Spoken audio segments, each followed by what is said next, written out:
Payat naman ako. Hindi naman ako overweight eh. Mag-isip-isip po kayo. Kahit na pag nakikita nyo may bulge kayo dyan, yung mga toffee, thin outside, fat inside. Akala nyo payat kayo, di ba? Yung pala, punong-puno na pala kayo ng inflammatory fat sa loob ng katawan. Organs mo, sa loob ng muscle, sa loob ng puso, sa blood vessels, lahat yan eh, tinutubo ng taba eh. Sa stomach, liver, intestine, liver. Yan, yung talagang sinusuffocate niya.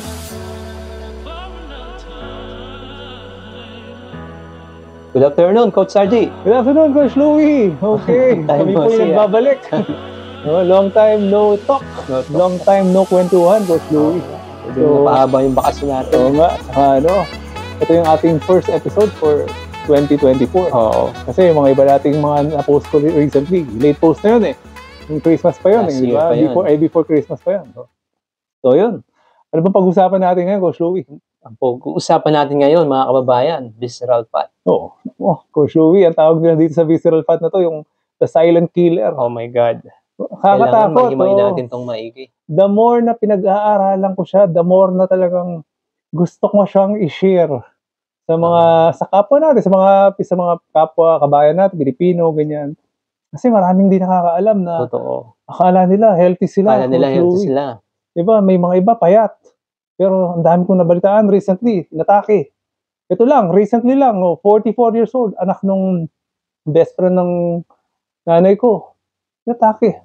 44 years old, ha? Imagine, ha? So, di mo alam kung anong reason ng mga yan, di ba? Yung mga,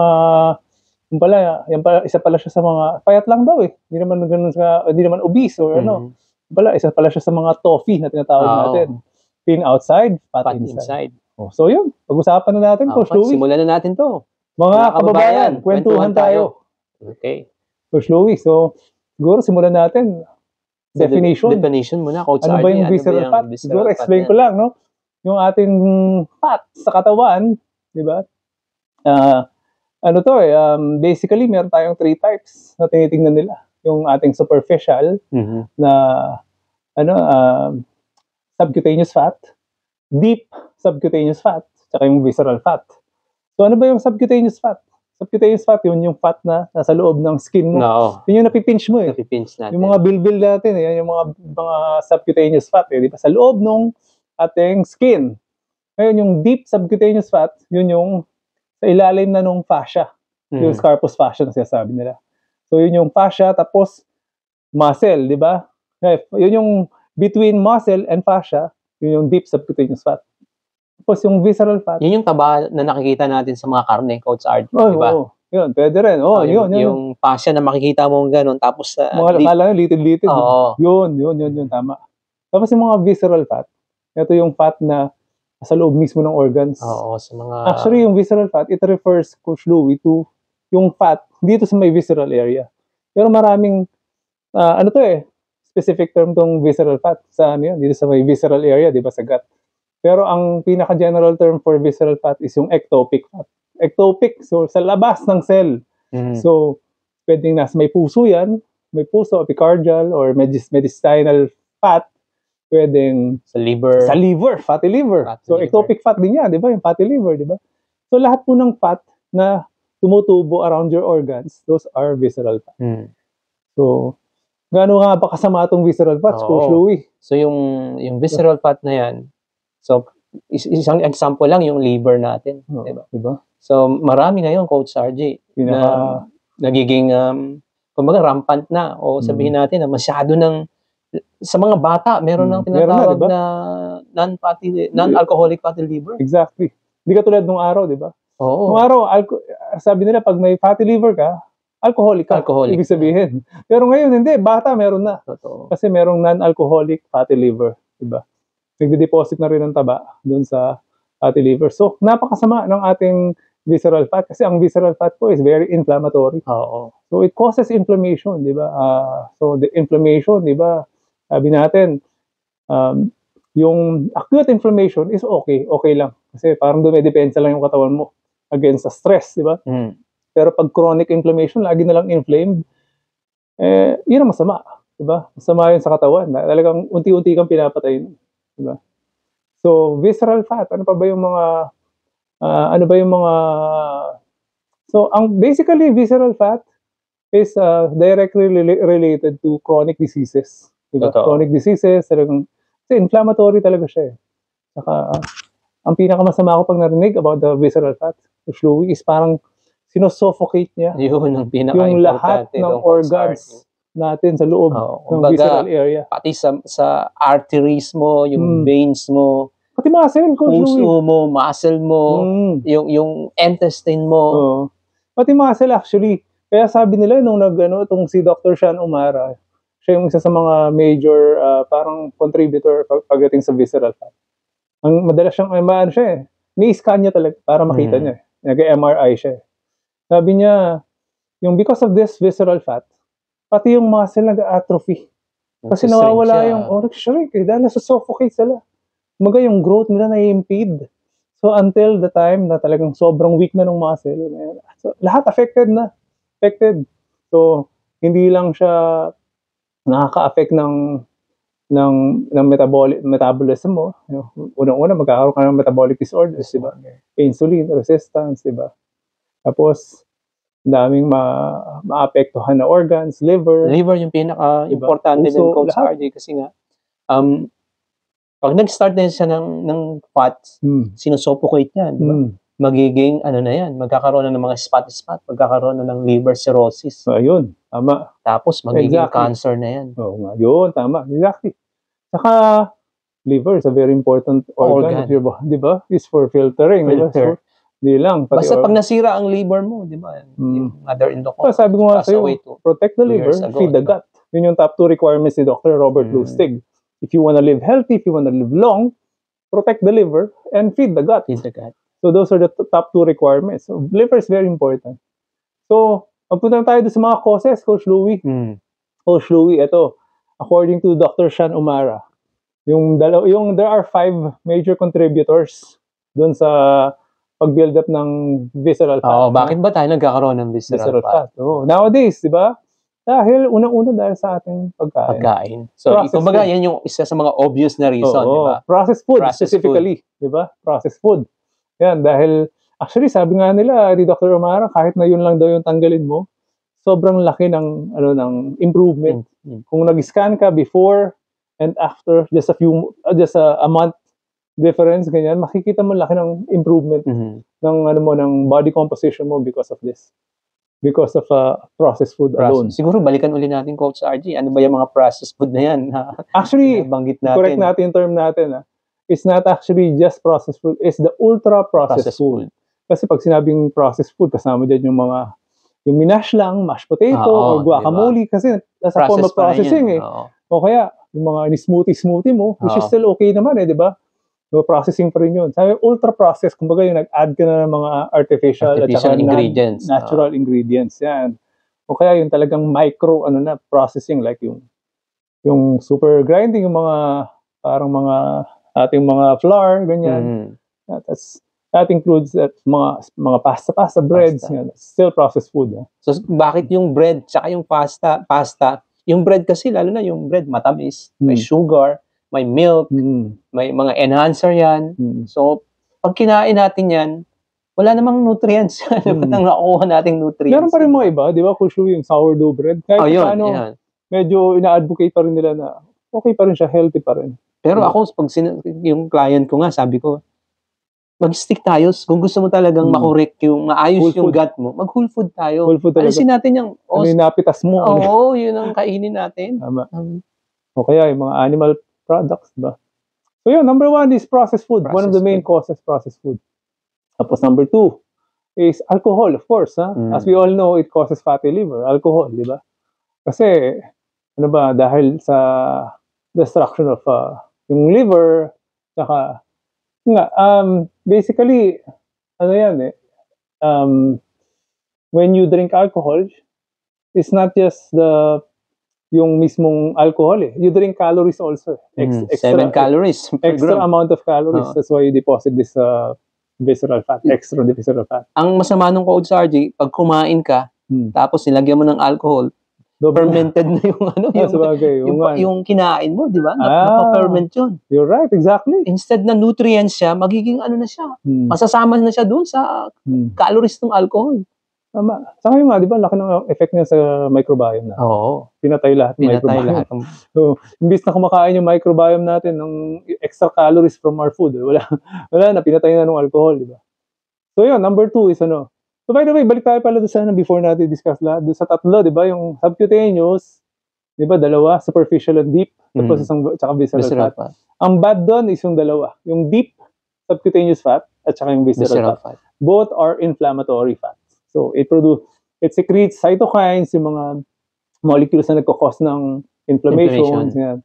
Pero, ngayon ko lang nalaman, Coach Louie, it's an eye-opener for me na, kasi alam mo naman, bodybuilder tayo, di ba? Yung ating superficial subcutaneous fat has a very important role. A very important function, Coach Louie. It's healthy. Basically, it's healthy. Why? Because of the molecule adiponectin. Yung adiponectin na sinisecrete ng ating subcutaneous fat, yung superficial subcutaneous fat, which is protective sa ating cardiovascular health. Ganun pala yun. Di pala healthy yung sobrang lean ka lagi. Lean na 6 packs na dry ka. Yung talagang tuyot na tuyot. Kasi sabi nila, noong unang panahon naman daw, sabi niya, it's a sign of that you are thriving. Na hindi ka nagkukulang. You're not living in a day. Parang gano'n. One day at a time. Kumbaga, you are thriving. Kumbaga, you are a proper hunter. Kumbaga, nakakapag-hunt ka, tapos na. Nakakakain ka. Nabubusog mo ng maayos ng sarili mo. Yun daw. Kaya sabi pa ni Dr. Sean O'Mara, the perfect body before was yung Old Tarzan. Si Tarzan. Na movie. Old Tarzan na series or movie yata yan. Si West something. Basta yan, yung na actor na yan. Hindi siya, walang 6 packs. Lean lang siya, pero siguro may konti, pero hindi yung, kaya sabi ko, ganun pala ka-importante yung, hindi yung pwedeng lean ka lagi. Which is true, according to my experiences, Coach Louie, every time I'm lean, not that fully strong Minsan parang nag-workout ka, pero parang nanghihingi ng extra yung katawan mo. Penge, bakit mo ako pinakawawa ng ganito? Sabi, kasi lean na lean ako Especially pag bago ako umuwi ng Pilipinas, nagpapakalin ako para may extra allowance ako. Pero pag naman nasa Pilipinas ako, energized na ako kasi kumakain na ako. So, yun, very important pala ang ating superficial subcutaneous fat, Coach Louie, lalo sa adiponectin. Pero pag yung mga deep and visceral, yan yung mga inflammatory, yan yung dapat natin tinatanggal. So, yan, bawasan sa ating katawan. So, tama, bawasan, as much as we can, as lean as we can, yan. So, mabalik tayo sa mga causes, di ba? Unang-una, processed food. Processed food, alcohol. Yung third na minention niya na pwede nating i-modify na cause nito ng visceral fat is sleep. Sleep, Very important. Imagine, di ba? Sleep pala is nakakataba. Coach Louie. Yung lack of sleep. Yung lack of sleep po. Hindi po yung sleep. Sobrang matulog. Yung lack of sleep, yan pala ay nakakakos ng visceral fat deposition.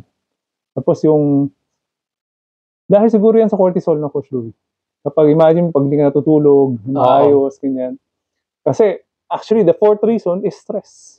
So, yung there are 5 reasons na minention niya for visceral fat depositions.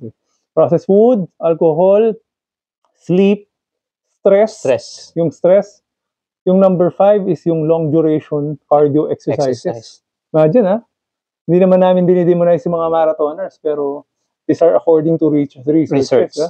Na talagang mayroong mga scans na ginawa sa mga duration tawag dito. Mga endurance athletes natin na talagang nabigla sila na ganito pala ang taas ng visceral fat nila.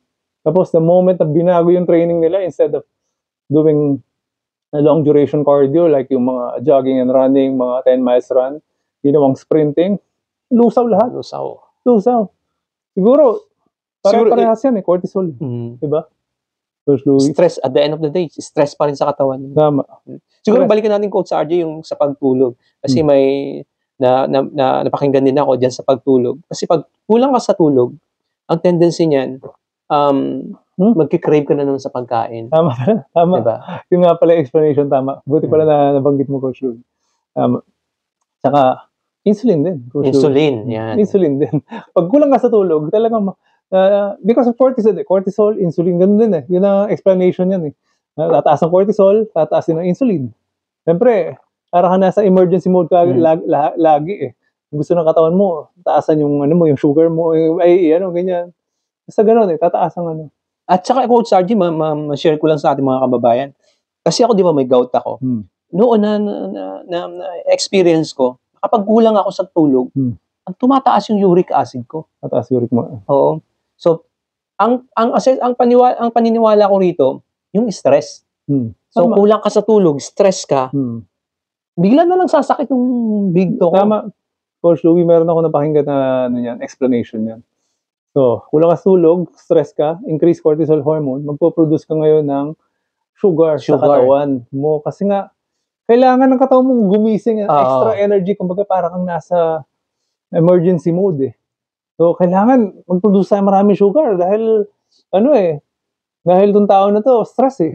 Totoo yun, Coach Sargy. Tapos, ang tendency niyan, gagamitin ng body mo yung stored muscle, sa sugar mo sa stored muscle, tsaka sa liver, tendency niyan, pag naubos, craving, Coach Sargy, ng sweets talaga. Yung ice cream, pag nilagay mo sa akin yung ice cream, hindi ko titigilan yan. Like, talagang ang sarap ng pakiramdam mo. Like, tama. Pag puyat ka daw, ganyan, yung taas ng cravings mo sa mga ganyan eh. Tama yan. Kumbaga, domino effect to, di ba, Coach Louie? Tuloy-tuloy na. Magsusunod-sunod na yan eh. Tataas na yung sugar, tapos mag-crave ka na sa sugar, tapos yung stress levels mo, tataas na lalo, di ba? Kumbaga, nung unang panahon daw, sabi nila, pag stress ka, fight or flight mode eh. Oo, diba? Ganun lang eh. Kailangan mag-produce yung katawan mo ng maraming asukal para makatakbo ka na maayos eh. Kasi stress eh. May stress. Merong may parating na may tinatakasan ka, di ba? Pero ngayon, hindi. Mag-stress ka dahil sa puya, tulo, di ba? Puyat ka, ganyan. So, yun. Yung stress noon, at nakatakas ka sa leon o sa isang predator. Pagkatapos nun, you feel good eh. Nakaka-recover ka eh. Ngayon, non-stop yung stress natin. Yan tinatawag na chronic stress. Chronic stress. Yan ang masama sa katawan, yung chronic stress na tinatawag. So, yun. Yun yung 5 na binigay na pinaka-contributors for your visceral fat. Yung baguhin mo lang daw yung 5 na yun. Malaking bagay. Makikita mo yung results talaga. As in, tanggalin mo lang yung processed food. So, siguro nga, Coach Sargy, natin yan? Bigyan natin ng explanation yan. Yung isa-isa, no? Isa-isa. Paano natin mababago yan? So, yung processed food, nabanggit na rin natin to sa mga episode natin, mga podcast natin. Back to whole food tayo. Whole food lang. Yun lang naman ang solusyon eh. Walang iba. Whole food. Saka, iwas talaga. Ako, para sa akin ngayon, Coach Sargy, yung sabi ko nga sa'yo, nababanggit ko rin dati, nung tinanggap ko na meron na akong addiction sa sugar, nalalabanan ko na siya ngayon eh. Yung bang, tinitreat ko siya na, dati akong addict sa sugar. Ano yan, Coach Louie, tawag yun, mindset. Mindset na dapat iwasan ko na to. Kasi hindi talaga, yung goal mo, ano bang goal mo sa katawan? You want to be healthy. Pag nakita mo, is it good for my goal? Is it good for me? So, doon mo siya nalalabanan eh. Kasi tanggapin natin, Coach RG, na napakahirap, hindi lamang tayo na nasa fitness na tayo, lalo na yung mga tao na hindi nag-exercise. Napakahirap labanan yung processed food saka yung mga sugar sa katawan. Nandito na siya sa environment natin. Sabi nga nung isang podcast na yung recently na pinost ko, di ba? We are no longer, our environment no longer supports optimal health. It doesn't support optimal health kasi sarap ng mga pagkain, puro asukal, mga highly palatable food, di ba? Tsaka ginagawa sila para ma-addict ka eh. Totoo. Baga talagang once you pop, you can't stop eh, di ba? Diba? So, ayun, tama. Number 1, gawin lang natin is talagang iwasan natin lahat ng processed food. Processed food. Siguro kung mahirap na kasi napakahirap namang abrupt yung changes, di ba? So siguro may 4 days kayo or alternate whole food tapos balik kayo sa kinakain nyo kasi hindi na naman natin pwedeng abrupt yung changes eh. So dahan-dahan, so first day whole food, second day balik kayo sa normal food. Tapos sa normal na kinakain nyo, may konting process. So eventually, yung body nyo magsasabi sa inyo, this is good for you. So more power, may more power kayo to eat healthy food. Baga, tama. Ang tawag dyan, habit stacking. Maliliit muna na habit. Hindi yung pwedeng i-turn around mo ng 180 degrees right away. Babalik ka uli doon eh. Baga, 180 degrees. Okay, bukas na bukas, no more processed food. Bukas na bukas, bawal na uminom, bawal na. kumbaga, small habits at a time. Yung baga doable na habits ang iaano mo. Kaya yung sinasabi mo kanina, Coach Louie, yung tinanggap mo sa sarili mo na may addiction ka. That's actually a good practice also, tawag nila dyan, yung mindset setting. Yung mindset na meron kang daily meeting sa sarili mo na ano ba yung dapat mong pagtuunan ng pansin, ganyan, sa araw-araw, sabihin mo sa sarili mo, okay, magsimula ka sa gratitude, ganyan, magsimula ka sa ganito, ganyan. Basta kailangan ma-change mo yung mindset Hindi tayo pwedeng gumaya na lang sa lahat ng tao na normal na yan Sabi mo, sige na, if you can't beat them, join them. Diba? Ma-share ko lang, Coach RG, kasi palagay ko, ito magandang pamamaraan din to na para sa ating mga kabayan. So, ngayon, every other day, nagpupunta ako ng groceries. Namimili ako ng tubig, ng mga pagkain na niluluto ko. So, hindi nawaalis sa akin na dumadaan pa rin ako sa ice cream section, sa chips section. So, tinitingnan ko lang siya. Pero hindi ko talaga siya, kumbaga, andun yung craving ko. Pero tinitingnan ko, this is not good for you. So, dadaanan ko lang siya. Tapos, dadaan ako doon sa chips section, yung mga sugar, yung mga bread. This is not good for you. Kumbaga, binibisita ko lang siya. Pero, para sa akin, na-overcome ko siya. Ang sarap ng feeling na hindi ako bumili. So, pupunta ako sa vegetable section. Doon ako na makakabili ng mga pagkain, ng mga gulay. Nakatipid pa ako. Ako hindi. Hindi ko naman nagagawa yan. Kumbaga, ako naman talagang bumibili pa rin ako. Hindi, kasi nga ikaw naman, iba naman sa'yo yung meron kang cheat day, fasting ka naman, di ba? Kumbaga sa akin kasi, kumbaga, you need to find your own rhythm sa katawan mo Hindi pwedeng, sabi mo nga, hindi pwedeng i-turn around 160 degrees. Hindi pwede. Sabi nila, ang tawag nila sa asukal nowadays is recreational drugs. Drug. Hindi na siya yung talaga, hindi na talaga siya pagkain. Hindi na siya pagkain. Drugs. Gusto ko mag-droga ngayon. Asukal. Di ba? Gusto ko mag-droga. It's a recreational, daw talaga siya. Droga na talaga siya. Sa akin, kumbaga, doon sa 4 pillars of health ko, 100% naman ako sa exercise. So, talagang everyday nakakapag-exercise ako. Kumbaga, yung konting imperfection ko dito sa food part, kasi talagang bisyo ko talaga ang junk food pagkain That's why I still do my cheat days yan. Kaya, siguro mag-compromise ka na lang sa iba. Sa tulog, maayos din naman ako matulog.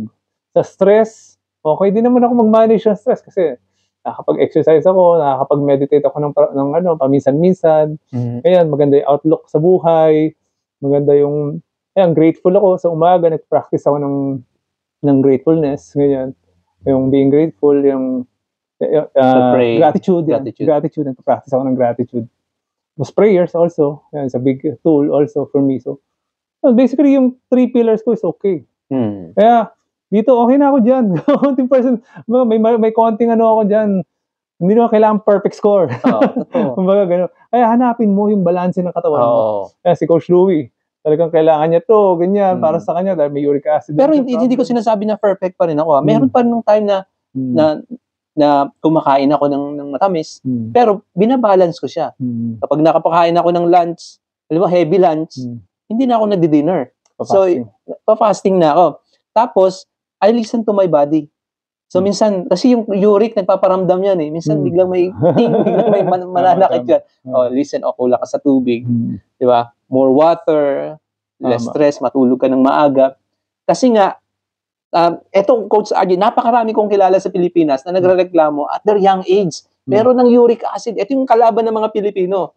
Lalo na dito sa Dubai, marami rin. Walang ibang gamot sa uric acid o sa gout o sa arthritis, kundi yung pagkain. Clean your food. Hindi makukuha yan sa gamot. Tama. Lifestyle change talaga. Talagang asukal, tanggalin mo yung asukal, fructose, ganyan. Di ba yun nga, Coach RJ, di ba? Yung pagkasabi mo sa akin, na ang tagal kong bakit hindi bumababa yung uric acid ko? Na-realize ko, too much fruits pala ako, di ba? Fructose. Ang lakas ko sa grapes, ang lakas ko sa mga prutas. So yun, full food, number 1. Number 2, alcohol. Siyempre, di rin natin madi-demonize totally yan dahil dyan na yan Lahat, di ba, ginagawa yan. Coach Louie, kumbaga, every celebration is dyan, yan. Pero choose the right occasion, di ba? Nagkaroon tayong topic dyan, Coach Louie. Hindi lagi, di ba? Occasional, okay lang. Di ba? For a good cause, okay. Makita mo naman na masaya ka, napalitan naman ng saya, di ba? Okay lang. Huwag lang natin siyang gawing binge drinking. Kasi yun yung talaga magkakos ng Tsaka, hindi sa tinatakot namin kayo, talagang mamamatay kayo. Kakamatay nyo yan, yung alak na yan. Ang Ako, dami gusto na. kong i-share talaga to sa lahat. Dahil, ang dami kong kakilalang ganyan, talagang napaka-regular nung alcohol. Every week na lang, umiinom, pagkasweldo, or... Diba? Unti-unti nyo pong pinapatay yung sarili nyo. Dahil, hindi porket payat kayo, makikita nyo na payat kayo, hindi porket payat kayo, ligtas kayo. Oo. Baka magulat kayo pag nakita nyo yung MRI nyo at punong-puno na pala ng visceral fat yung mga bituka nyo.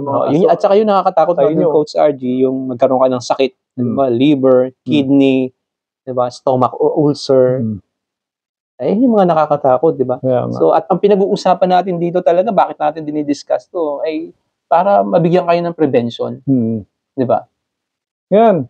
Tapos, ang pangatlo natin is ano ba, Coach Louie? Sleep naman. Sleep yan. Kala nyo ba na okay lang dahil matanda na ako, okay lang sa akin 4 hours, 5 hours a day. Hindi totoo yun. Hindi totoo yun. Coach Louie, ako ang dami ko nang napakinggan na ganyan ngayon. Kahit dati ako, tinanggap ko na sa sarili ko yan. Tandaan niya ako, pwede na ako sa 5 hours, 6 hours a day. Which is wrong, mali pala. Talagang kailangan, kompleto pa rin. Kasi 7 to 8 hours talaga. Ng utak mo eh. Hindi lang yung brain, Coach RG. Ito yung time ng organ natin, lalo na yung liver, to repair. Diba? Recovery din yun ng katawan natin. Ito. Saka yun nga, the more na kulang ka sa tulog, tataas yung stress hormone, visceral fat. Diba? Deposition ng visceral fat. So, ayun. Next na natin is stress. So, yeah. Pinag-usapan natin recently, Coach Louie, diba? At the age of 40 and above, or kahit na younger, start managing your stress po. Kasi talagang, andyan na, dami nating stress. Kahit ako, I undergo a lot of stress kasi mag-isa ako. Totoo. Family ko nasa Pilipinas. So, pero, gumawa ka ng mga, di ba? Mga anti-stress mindfulness exercises mo. Di ba? So, very important. Mga meditation, it helps a lot. Prayers important. Having a good faith. Yan. Tapos yung practice gratitude, sabi nila maganda rin daw yung journaling, Coach Louie. Journaling, susulat. Mas maganda pa raw yan kaysa yung iniisip mo lang or sinasabi mo lang. Parang kang merong diary, dear diary, di ba? Hindi, totoo, Coach Louie. Kasi mas nare-release mo daw. Sabi nila, kumaga, minsan, ang gawin mo, magsulat ka ng 10 things I am grateful for. Sa umaga. Sulat mo yan. Tapos sa gabi, balikan mo siya. Sabi niya, tapos mag-contemplate ka yung each and every one of those 10 things. Bakit ba ako grateful dito? Bakit ako grateful dito? Bakit ako grateful dyan? Tapos, yun. Isa yan sa mga ng mindset, pag-change ng mindset. Saka yung comparison. Iwasan daw natin yung comparison. Actually, Coach RG, mabanggit ko lang, no? Kung i-obserbahan natin yung buhay natin, at the age of 40, pataas, dyan na pumapasok yung mga stress. Unang-una, bakit? Kasi yan yung meron na tayong pamilya, yung may anak ka na gusto mong pag-aralin, tapos yung trabaho mo, hindi enough, yung sweat kinikita, tapos physically ka na rin, diba? Lalabas na yung mga sakit-sakit. Sumampa ka ng 40, alagaan mo na sarili mo. Alagaan mo na sarili mo kasi doon na lumalabas. Nagiging mahina ka na, may sumakit na likod mo. Kumbaga, sa kotse, di ba? Hindi ka na kondisyon yung kotse. Medyo kumakarag-karag ka na. Oo, di ba? Kaya ingat-ingatan mo na. Kaya dyan pumapasok na, dumadami yung stress. Dyan sa 40, 45 pataas. Actually, ngayon nga, earlier, Coach Louie, di ba? As early as 30s, medyo stress na sila. Dahil nga, masyado na tayo naging attached sa material things, ganyan. Di ba? Sa money, sa ano. So, yun. At kung Coach RG, mabanggit ko lang ilinawin lang natin. Yung stress hindi lang pang mahirap. Lahat ng tao, may mga kliyente ako, billionaire, millionaire, meron silang stress. And we're talking about, ito, ano lang to, yung mental stress and ano, di ba? Ang daming stress sa katawan. Physical stress, di ba? Oo, di ba? Emotional stress, ito nga, yung mga iniisip natin, which leads to cellular stress din, yung sinasabi nila, tsaka yung metabolic stress, ganyan. Metabolic stress, kumain ka ng mga processed foods, stress din yan sa katawan mo eh. O kaya yung meron pang mga cellular na yung galing sa mga toxins, ganyan. Oo. Environment, di ba? So, exposed na tayo sa toxins, ang daming toxins, stress diba? Pa lang yan. Lahat ng produktong ginagamit natin, is puno ng toxin eh. Tapos pagkain din natin may mga toxins na rin, mga BPA, mga pesticides sa gulay, mga ano, 'di ba? Mga pagkain na ano, even yung mga meat natin, 'di ba? Oo. Dami na hormones, 'di ba? Relationship stress. Yan, yung mga emotional stress, 'di ba? So, yung mga may kagalit, 'di ba? So start managing your stress. Mga for 40s and above, ganyan. Saka, dahil it will lead to further deposition of Fats. Visceral fat. Mahirap na na-explain in scientifically, pero ito po yung talagang mga proven na na talagang nagko-cause ng visceral fat. Siguro, discuss natin yung number 5, Coach Louie, yung extra long duration cardio exercises. Sabi nila, yung mga marathoners dyan, medyo hinahinay kayo. Especially as you reach later age in life, diba? Kasi, di ba, sabi nga nila, we need to manage stress na eh. Physical stress is still a form of stress. Di ba? Meron nga tayong hormesis, di ba? Yung hormesis means whatever doesn't kill you makes you tougher. Like exercise is a form of hormesis, di ba? Pero, too much exercise, it's still stress. Stress pa rin. Diba? At the end of the day, stress pa rin. Accumulating yan. Nag-accumulate yan, di ba? Nag-accumulate yan. So, later on, talagang magkakos din talaga ng mag-give up din talaga, di ba? Yung katawan mo. Tsaka, isa pang reason, Coach Louie, ito natutunan ko rin ito dito sa mga inaral ko lately, it's when we exercise daw, it's important for us to stimulate or grow the right muscles which are the fast-twitch muscle fibers, sabi nila. Mas, daw yan, metabolically healthy. Ang kailangan natin i-build as we age is yung mga fast-twitch muscle fibers natin. Okay. Ang problema sa mga long duration exercises like this, mga endurance exercises natin na sobrang haba, it doesn't stimulate your fast-twitch muscle fibers. Kasi more on slow twitch ano bang kailangan natin, di ba? Later on, sa pagtanda natin, pag tatayo ka, ano ba yun? Fast yung mga muscle, big muscles. Yung mga strength, yan ang kailangan natin i-preserve kasi yan ang nawawala eh. Totoo yun. Nauubos yan. Hanggang sa kumbaga yung alkansya nyo po is konti na mauunti-unti nyo yan, na pagtandaan nyo, mauunti-unti nyo, mauubos yan. Sarcopenia, Coach Louie, di ba? Muscle loss is very, very, very, talaga. Ang dami na ngayon, Coach RG, na naririnig kong mga kababaihan. Sarcopenia. Serious kailangan natin i-address to as early as now. Build muscles, build as much muscles as you can. So weight training for me is still the best talaga for preparation and preservation ng bones and muscles. Coach Louie. Nasubukan mo, 'di ba? Maging endurance athlete. So ano bang at that time, 'di ba? Ano bang nangyari sa iyo? Lusaw ka talaga. Lusaw, 'di ba? Ubos yung muscle. Ubos talaga eh. Ngayon hindi mo pa iindahin 'yan. That time kasi bata-bata ka pa nung ginawa mo 'yan, 'di ba? Na-rebuild mo pa yung katawan mo. Paano kung later on mahirap ka na, hindi mo na nare-rebuild? Actually, may mga client ako, Coach RG, na mga endurance pa rin, cycle naman. Wala. They are 45, 50s na. May mga masakit na yung tuhod, masakit na yung likod. You cannot sit like 2 to 3 hours in this position, di ba? Kumbaga, sabi nga nila, actually, ano bang kailangan mo pag tumanda ka na functions? Ano ba yung mga functions na kailangan mo pag tumanda ka, di ba? Kailangan makakapagbukas ka ng mga sarili mong mga jars, ganyan. Nakatayo ka, na maayos. Buhat mo yung apo mo. Buhat mo yung apo mo, nakakakit ka ng hagdanan. So, parang nalusaw na lahat yan. Diba?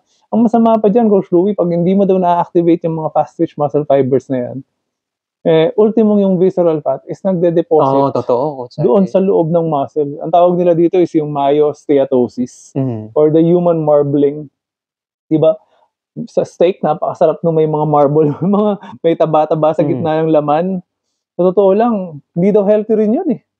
Coach Louie, yung mga baka ngayon, talagang pinapataba nila dahil nga gusto ng tao, masarap doon. Mataba eh. Nakikita mo, may marbling, may makikita mo, may mga taba-taba sa gitna ng may nabalitaan pa nga ako recently. Yung nahuli, may kumalat daw na Skittles, na truck ng Skittles, kumalat sa daan. Tapos, pala papunta daw sa isang cow farm. Para ipakain. Imagine, ang pinapakain nila sa mga cow, Skittles. Grabe, sugar din. Sugar, para lang daw patabain. Dagdagan ng kilo. Tapos mas madagdagan daw ang taba sa gitna, yung marbling, di ba? Which is very unhealthy. Hindi na hindi na talaga natural. Ako ayoko man maging talagang dogmatic when it comes to yung mga pagkain. Sabi nga ni Sir Robert, meron naman tayong reset yung fasting di ba? Pero still, itong ginagawa nila sa mga food system natin nowadays, di ba? Para lang kumita. It's very inhumane. Baga, hindi na makatao talaga. Unti-untiin tayo ng patayin ng mga pagkain natin ngayon. So, imagine na Skittles pinapakain sa ano. So, masama po yun, yung taba sa loob ng muscle natin. Pag di natin ginagamit ang muscle natin, tutubuan ng taba, yung loob-loob ng muscle natin, myosteatosis, which is very inflammatory. It will suffocate your muscle cells, your mga muscles. Tapos lalo pang mag-atrophy yung muscles mo. Hanggang sa magkaroon ka na ng mga scar tissue, hindi mo na magalaw kasi hindi mo na ginagalaw. Tapos may taba pa sa loob, lalo humina. So, the only way to prevent that is continue stimulating your muscle by lifting weights. Yan. Weight exercise talaga. Weight training exercise. Tapos yung breathing while exercising, hindi yung kala mo stress ka. Hindi na applicable sa atin yung ganung actually, Coach RG, mabanggit ko rin. Kasi lalo na sa Pilipinas, no? Yung mga kababayan natin na, okay na ako, yung mga senior citizens natin, na nagwo-walking lang sila. Which is good. Hindi natin sinasabi na hindi maganda yung walking. Pero dapat pa rin kayong mag-weight training. Meron kayong pair of dumbbells dyan. You have to lift weights para lumakas, ma-preserve nyo hanggat maaari yung muscles. Importante yung ma-preserve yung muscles and yung function ng muscle pag tumanda. Dahil unti-unti po itong mawawala sa inyo. Kahit ako na nag-train for 30 years already, 30 years na ako nag-weight training, Coach Louie, nothing is permanent. Kung ito, pabayaan ko, mag-start ako, tanda na, walking na lang ako, Coach Louie. Kapag sinimulan ko yan, Coach Louie. Lusaw ka rin. Ayan na yung pinaka-downfall. Downfall ko. Siguro, Coach Adi, very good example natin, si Arnold Schwarzenegger, di ba? Dati siya napakaganda ng katawan, di ba? Pero tingnan nyo yung katawan niya ngayon. Diba? Pero nag-weights pa rin. Pero nag-weights pa rin siya. At his age, di ba? Pero tingnan mo, lumiit pa rin. Lumiit talaga siya. Kasi talagang we will all go down to that path. Talagang lahat tayo pababa. Kahit na sino ka pa. Hindi ka talaga, walang superhero na mapipreserve mo na talaga forever na ganyan. Alam mo, vampire ka na, hindi ka tatanda. Ako, I'm trying to prevent yung talagang gusto ko, may certain goal ako as I age. Gusto ko ganito, at the age of 80, ganyan. Gusto ko nakapag-exercise pa rin ako. Yan ang gusto kong ma-reach. So, paano mo ma-reach yan? Kailangan as early as now, you prepare for it. Preparation. Preserve as much strength as you can. Preserve as much muscles as you can. Eat protein. Protein is the building blocks of your muscles. So, hindi lang mag-weights, kailangan mo rin ng nutrition, proper nutrition. Kaya protein nowadays is very important.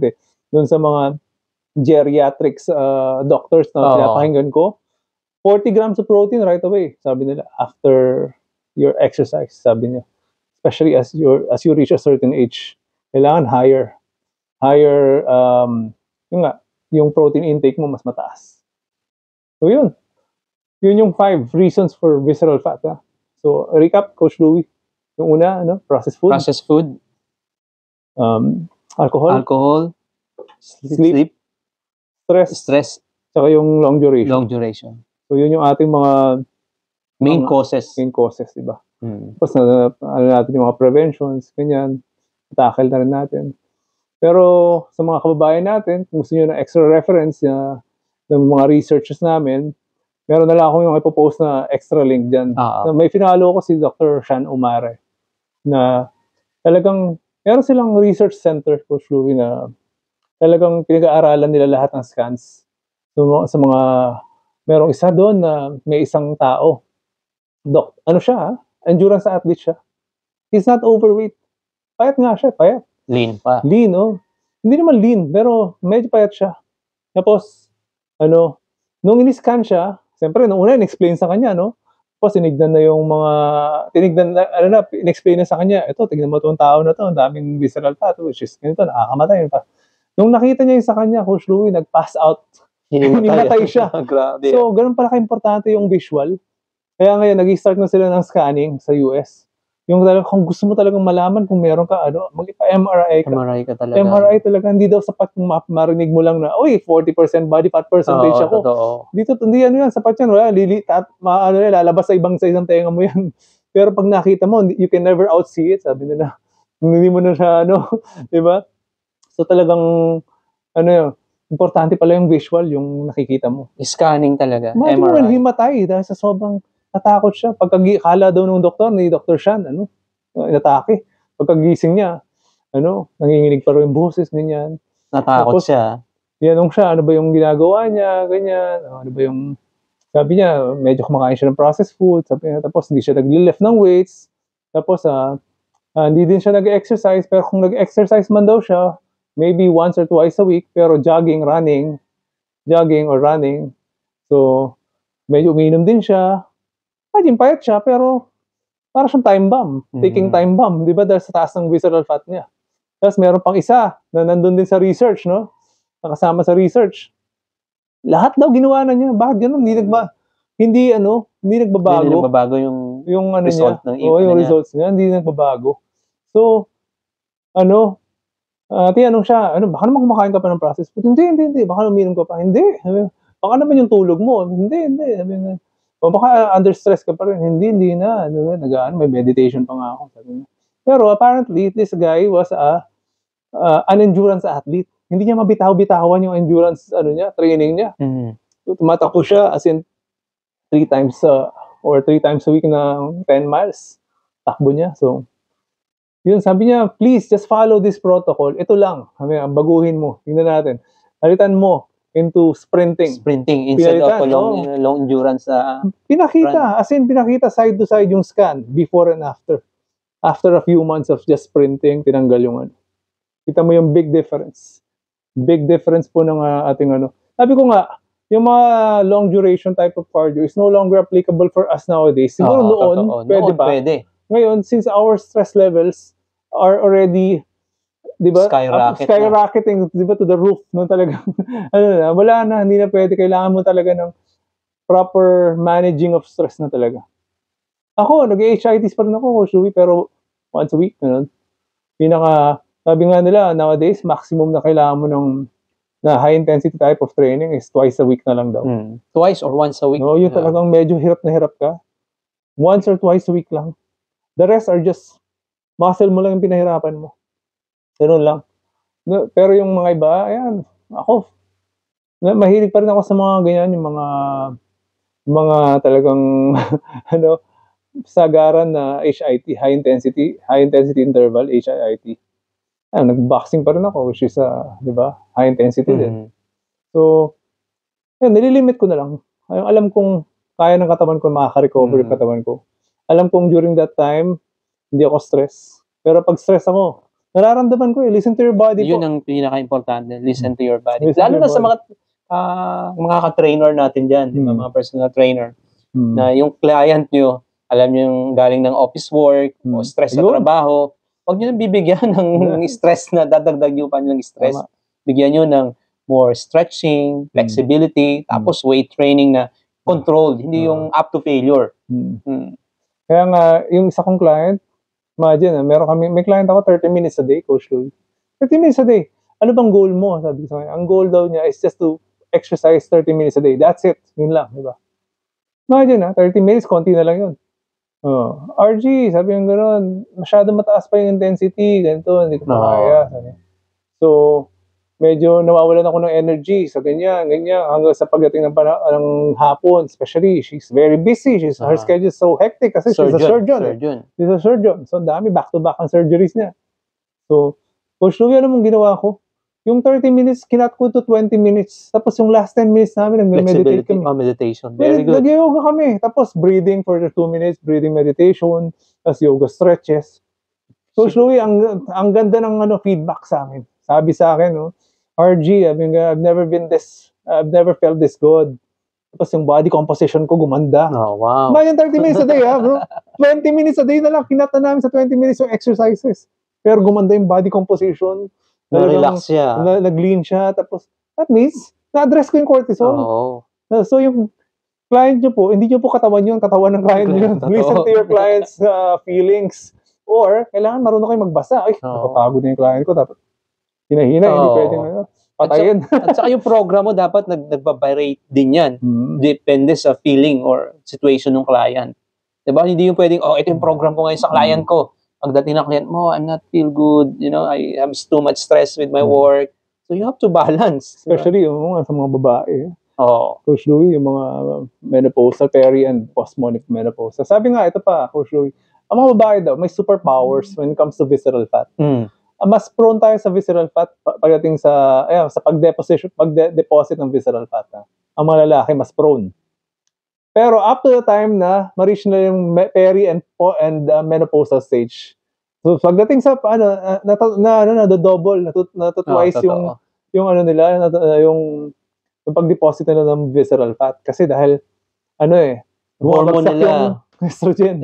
Yung estrogen pala is parang insulin sensing hormone Parang ganoon Yan. So doon na sila nag-start ng mag-deposit ng visceral fat. Ng visceral fat. Kaya sabi nila, Coach Louie, sabi niya, once daw you reach that age, pasensya na sa mga babahian, once you reach that age, yung mga 40s and above, peri and menopausal stages, you just push the ugly button. Doon na kayo start na pumapangit kung hindi nyo aalagaan ang sarili nyo. You just push the ugly button, sabi nila. Sabi ng doktor, tatawa nga ako, sabi niya. Kasi sabi nila, basically, you wear your health in your face. Kasi makikita mo kung sino inflamed sa mukha pa lang. Puffy. Di ba yung puffy face? Dahil sa sobrang dami ng visceral fat, cytokine storm, inflammation, nagre-reflect yan sa mukha Kaya makikita mo yung mga talagang healthy. Sa mukha pa lang makikita mo na, medyo chiseled, makikita mo yung talagang walang, sabi nga, bumabalik daw sa pagkabata yung itsura dahil nga walang inflammation yung mukha. Ngayon, babae, kita mo maganda yung itsura nila pero once they reach a certain age, doon na ugly button. Pumapangit. Watch out, mga kababayan. Mga kababayan.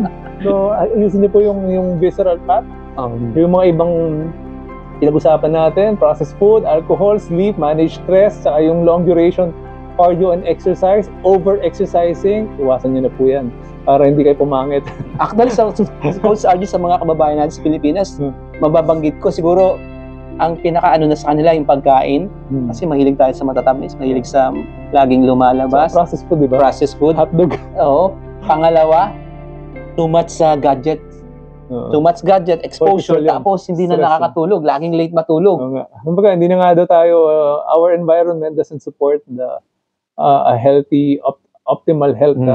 Kasi, sabi nga, Netflix na nga lang daw. Isang episode. Next episode in 5, 4, 3, 2, 1, boom. Okay. Hanggang sa... Addiction yun. Hanggang sa magulat ka na lang. Uy, alas 2 na. Naka-6 na episode na ako. Alas 2 madaling araw. Wala ka ng time matulog the next day. Doon ka sa easy na convenient type of pagkain, food. coffee. Kaya na lang dito ng mga processed food. Mabilisan. Yung cereal. Okay. Mga mabilisan lahat. Dahil nga fast track ka na gusto mong na malilate ka na Diba? Totoo yan. Kahit ako, victim ako dyan sa mga nood-nood na yan. Very, talaga, addicting ang mga, So yan, mga kababaihan. As you reach a certain age. Watch out po kayo. Maniwala po kayo sa sinasabi namin dahil ito ay totoong nakita namin, na-experience namin, at meron pang inaral namin mga research. Mga payat dyan. Payat naman ako Hindi naman ako overweight Mag-isip-isip po kayo.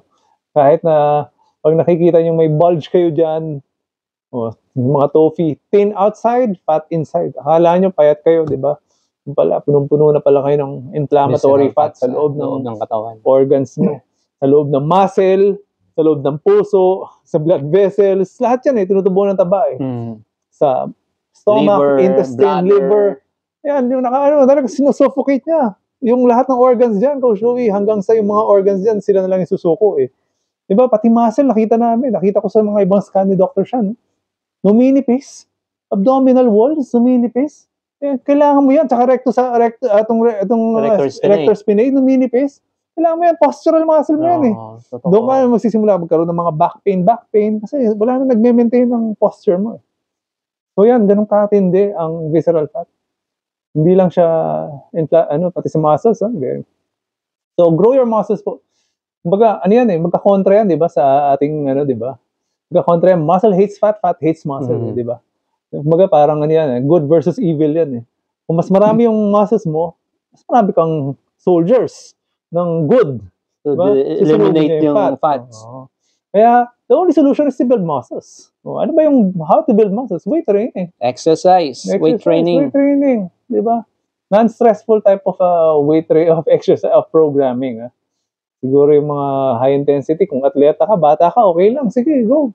Pero pag medyo tumatanda ka, hinahinay na. Laki na ng binaba na intensity ng workout ko, sure. Talagang, very smart na yung workout. Yan, ang pinaka-importante yan. Smart Smart training. It's not about ego, di ba? Ego, tama. Ako, mahilig ako sa ganyan. For sure, yung bata ako, medyo bata-bata ng konti. Hilig ko makipag-kompetensya sa mga bata. Tapos na-realize ko later on, hindi na tama to eh. Hindi na tama eh. So, yun, ang ating topic about visceral fat. So, ano pa ba? Baka, may mga nakalimutan pa ba tayo? Basta yun, emphasize ko lang yung myosteatosis po, yung fat deposition sa muscle. Very, sabi niya, it doubles daw the risk for cardiovascular diseases. Times 2 ang risk mo sa sakit sa puso. Nakakatakot pala. Kapag meron kang mga taba-taba sa loob ng muscle. Kasi nga, pinapahina niya yung muscles mo eh. Hanggang sa later on, magkaroon ng scar tissues yan. So, ano pa solusyon doon? Simulate your muscle. Diba? So, kapag di mo ni-simulate yan, masyado ko na nag-give in sa gravity, the more natutubuhan ng fats yan. Tapos kumakain ka pa ng mga processed food, tapos umiinom ka pa. The more natutubuhan na ng taba yan, yung muscles, yung mismong loob ng muscles mo. Marbling. Para ka ng steak. Sabi nga nila, yung pinakamagandang steak daw talaga, yung talagang walang taba. Na yung filet mignon, ang tawag nila doon. So talagang mga grass-fed, di ba? Kita mo grass-fed na meat, di ba? Na beef. Walang taba eh. Konting-konti lang siguro. Yun. So may ma-add ka ba Coach Shuwi sa ating topic? Wala na siguro, Coach Sarge. Nabanggit na natin alas lahat. Yun na yun, yung mga yung 5 causes and 5 solutions na rin. Diba? Okay. Gusto natin ang topic na to, Coach Shuwi. So hanggang sa susunod po, don't forget to subscribe. Like and share. Like and share and comment. Comment po if may mga katanungan, may mga nakalimutan kami sabihin. So, we're trying our best po to research for you guys. So, yan. Nasa susunod po. Alright. Thank you. Bye for now.